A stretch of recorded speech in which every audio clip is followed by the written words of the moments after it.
This is Robert with Pioneer Smokehouses, and today we're going to do some smoked cheese in the Cuisinart COS-330 electric 30-inch smoker. Boy, that was a mouthful, but I got it all out. So, first thing that we're going to do is explain how we're going to do this and maintain a low temperature. My plan today is to use the mailbox mod, which you see down here, and to send smoke through the drain hole at the bottom of the smoker. Now, that will limit the amount of smoke that can go in. So my thought is that what I want to do is I want to send the smoke in slow and for as long a duration as possible. So what we're going to do is we're going to use this pellet tray right here, but we're only going to fill it a little more than half. So I'll be right back with a load of pellets. So first thing I want to do is I want to tell you what I'm using here, and this is Smokehouse products, and they are absolutely my favorite wood chip and definitely one of my top pellets.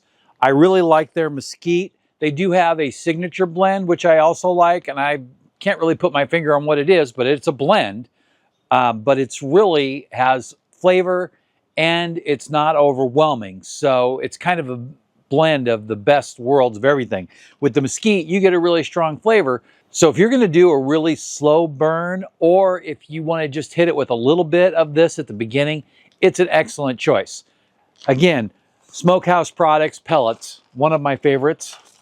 Now I filled this tray a little more than half, so that way what'll happen is it'll burn over a long period of time as it works its way through, but it won't burn very strong. So next thing we're going to do is we're going to light it. Always set it in a place where you don't have to worry about it burning anything. I was using haystack lighters to light these, and you can just put one in there and then load pellets on top of it and let it go. And then when you come back in a few minutes, and it's good to go. But recently, I bought the Benzomatic TS8000 to go with the Searsall attachment, and this is a beast of a torch. Nice thing is you click the button and it goes. I have it set on high.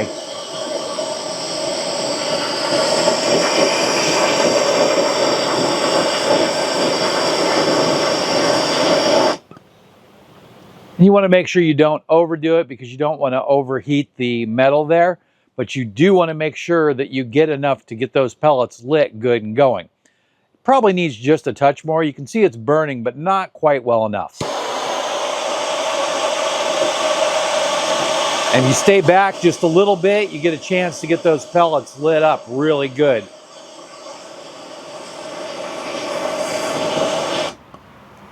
There you go. That's going to do the trick right there. And that was super fast. That's the nice thing about using an industrial size torch. That's a Benzomatic TS8000, and the links will be below in my affiliate link. And again, hard to go wrong with this. So I'm going to go ahead and let that sit there and get going for a minute. We want it to get lit well and red like with charcoals. So once it gets there, then we'll blow out the flame. As for cheese, there's nothing simpler that you can do. I like to go to the store and buy the 8-ounce blocks, and I have a real primary reason is because it fits on my favorite cracker. But my secondary reason is there's a lot of surface area here, and so it really takes the smoke really well. I'm going to go ahead and open all these, and I'll be right back. So I've got all these open, and what we have here is we have 3 Swiss and 3 white cheddar. The white cheddar is a special request from a friend of mine, and that's what she wanted, and of course Swiss is my favorite. So I'm going to go ahead and set this grill mat in there, and then I'll load that. I'll just take me 1 second. Now I've got these loaded in here, and I want you to notice that I've put them on the upper shelf, and I've kind of spaced them out as much as I can, and I like to put them this way so that way the smoke gets a good chance to travel by all of the surfaces of the cheese. I really want those long faces to get good exposure. I don't want one side, like the bottom, getting more exposure than the top. So now I'm going to go ahead and I'm going to blow this out, And you're going to see loads of smoke start to come off of it almost instantly. He'll do a little bit more, but we're going to go ahead and load it and get started just like that.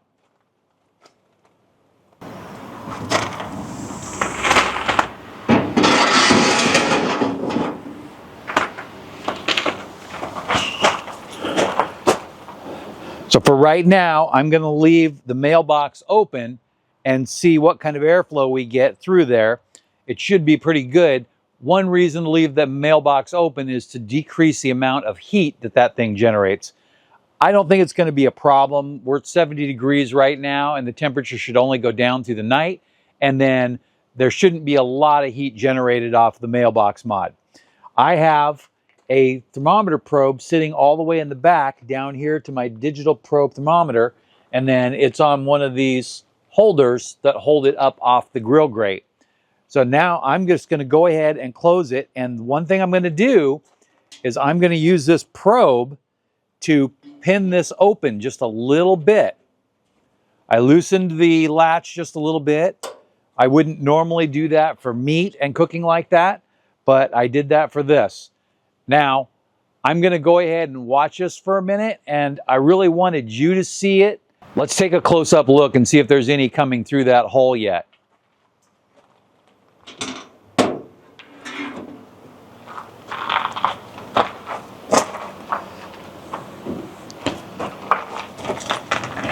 Shouldn't be long.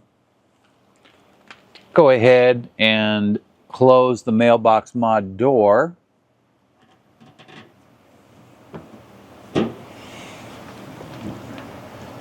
It's not very bright out here anymore since we're getting close to sundown.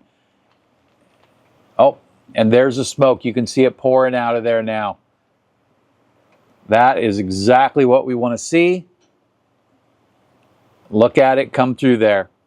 All right, I'm going to go ahead and close that. And like I said, I'm putting this in there to prop that open just a little bit.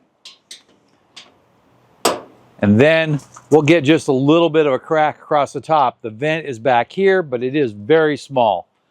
So this is going to smoke for about 8 hours. And then in the morning, as soon as it gets light enough, I'll come out here and we'll turn the cameras back on and we'll check it out. It should go very smoothly. I'm going to sit here for the next hour, though, and watch that temperature. If something needs to be adjusted, I'll figure it out. So I'll see you in 1 second. Good morning. So the cheese has sat out here for probably about 10 hours, and it's still nice and cool out here. And so that way you know the temperature inside the smoker is 52 degrees before we go ahead and open it up. Let's go ahead and do that now.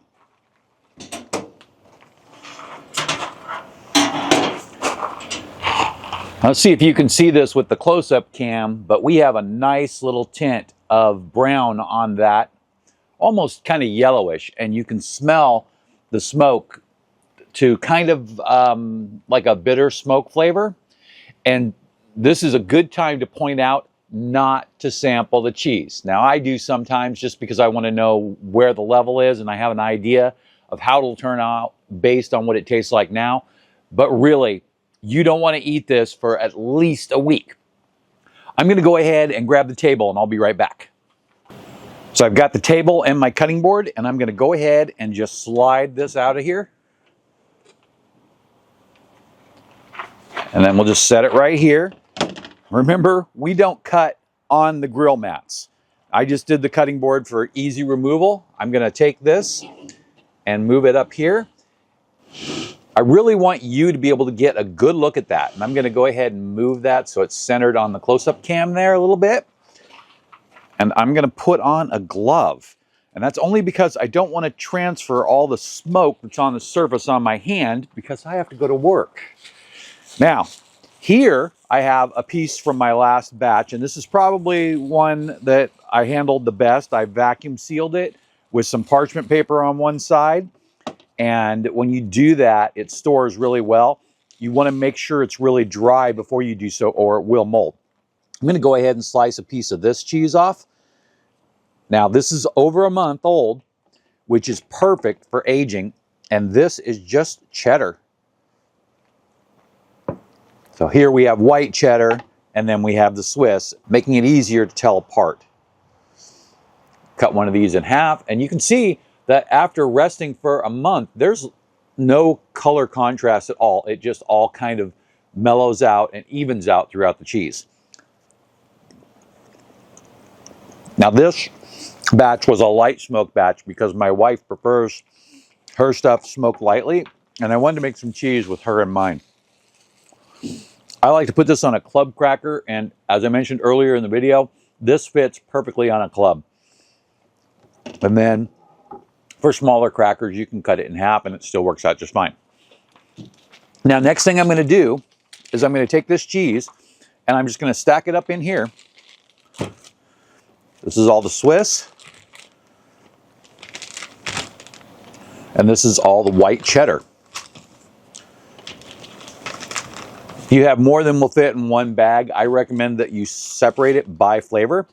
Now, it's really, for me, it's important to make sure you leave a little bit of air in here so that way it can all kind of circulate out. Now, I'm going to take this bag and I'm going to set it in my refrigerator in the very back lowest spot where it's the coldest in my fridge, and I'm going to leave it there for a week without touching it. Then it will have a chance to age and mellow that smoke flavor out. Like I said, if you eat it right now, it's going to be bitter.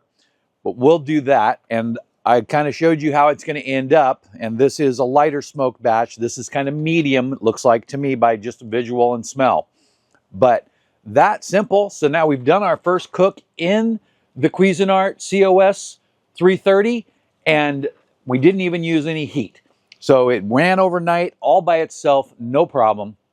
Next thing, we're probably going to give a shot at maybe a rack of ribs or something like that. I always keep some St. Louis in the freezer, so we'll see if I can get a cut of those in there and give that a test run.